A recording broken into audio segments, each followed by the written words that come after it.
March 24, 1945, 30,000 feet over Berlin, Captain Roscoe Brown steadied his P-51 Mustang and scanned the sky for movement.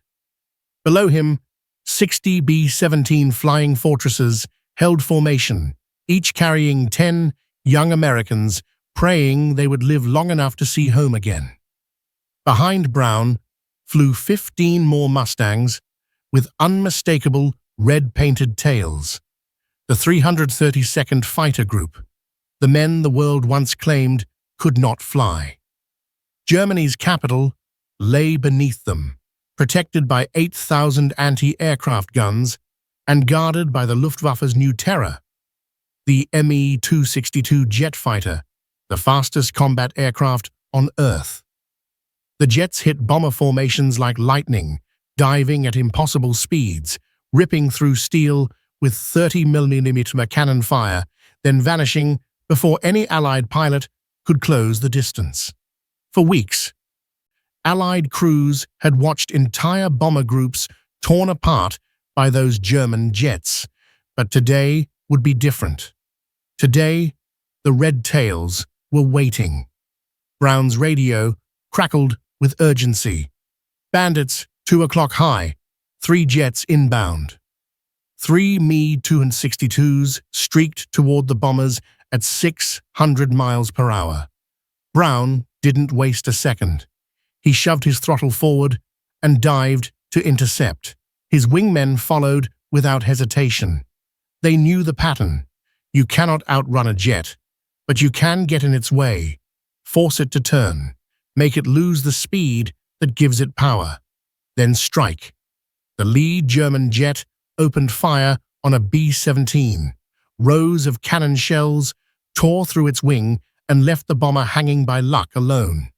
Brown watched the jet climb to reposition. He didn't chase. He predicted.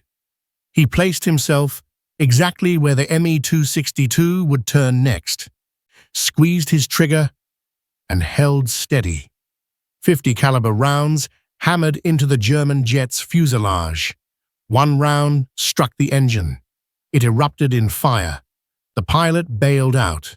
Over Berlin, in the most dangerous skies in Europe, the Tuskegee Airmen scored their first jet kill.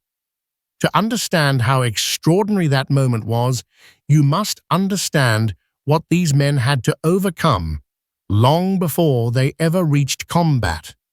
Not obstacles in the sky, but lies on the ground. Before these pilots ever climbed into cockpits, the War Department had made its declaration clear.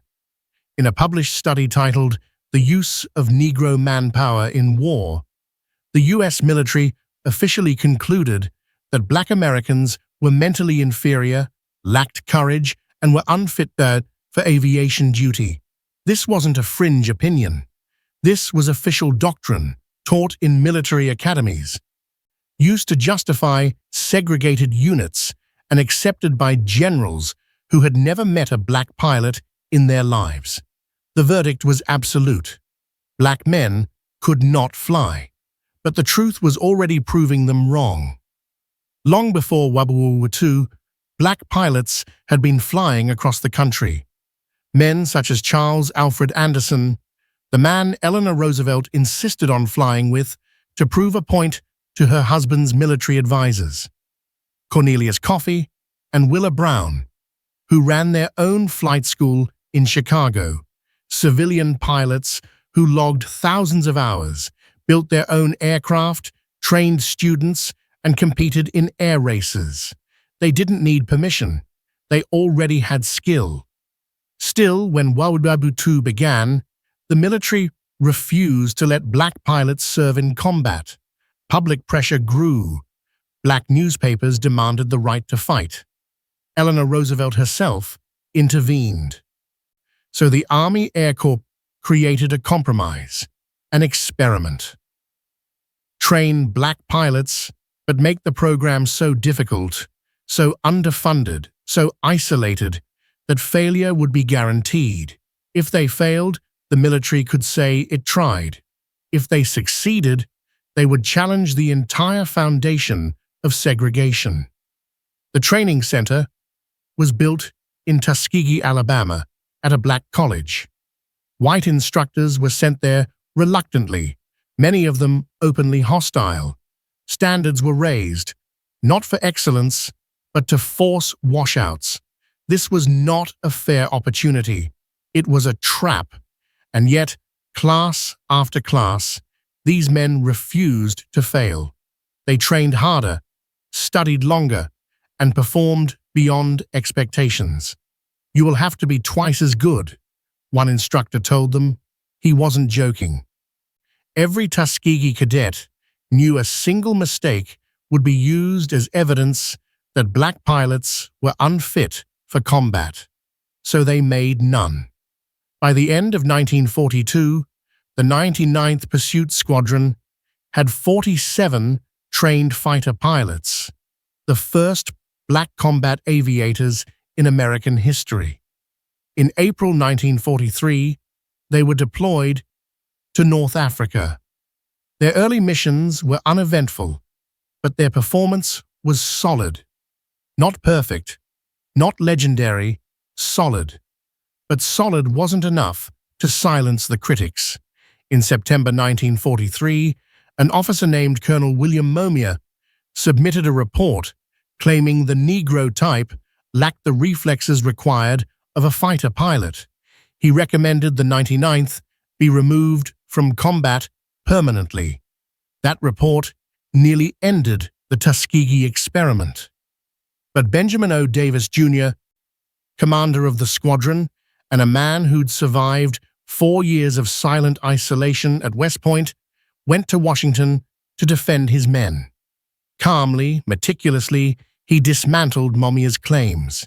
He presented mission data, performance reports, and tactical evaluations proving the 99th had performed as well as any new squadron. The committee sided with him.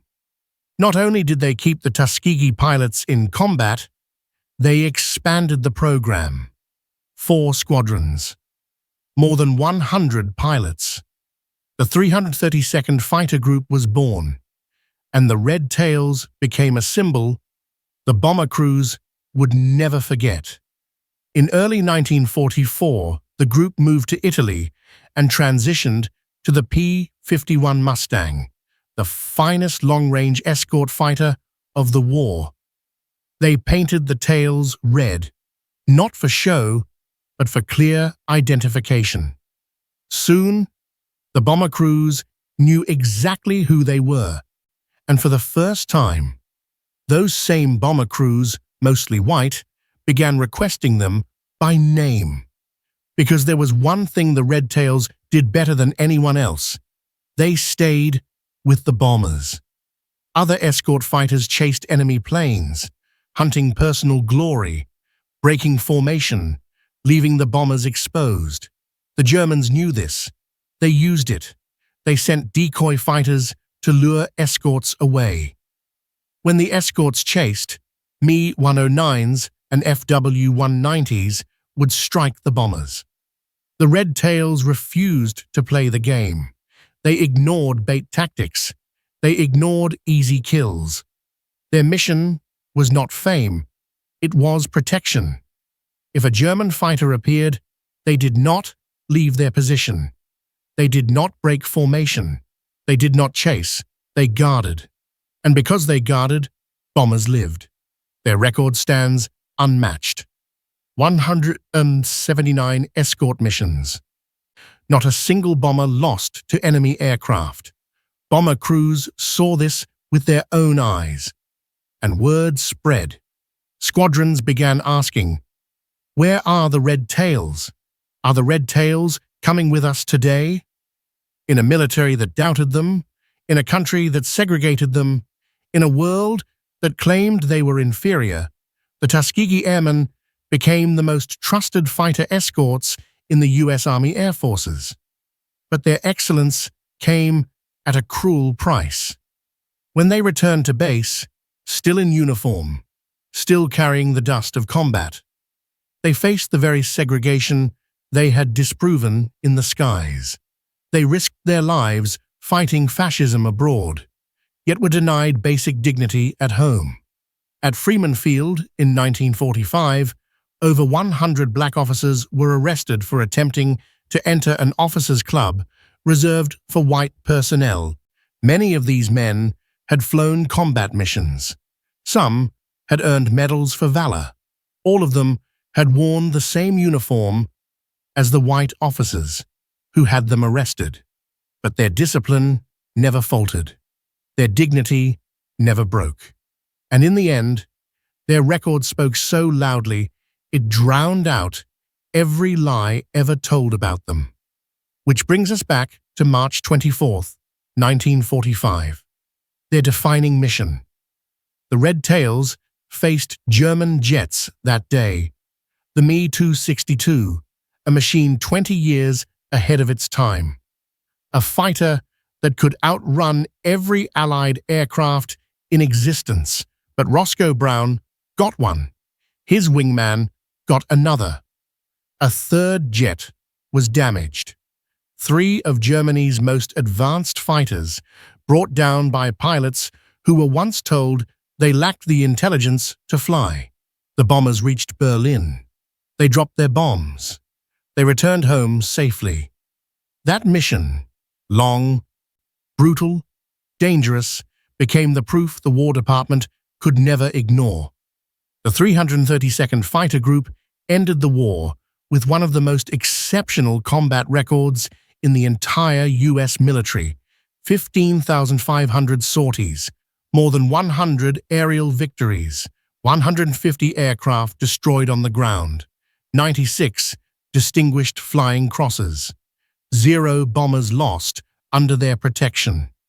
They had fought 2 wars at once, one against the Luftwaffe, one against prejudice, and won both through excellence alone. When the war ended, most Americans didn't know who they were. Their achievements were buried, ignored, minimized, because acknowledging their skill meant confronting a difficult truth.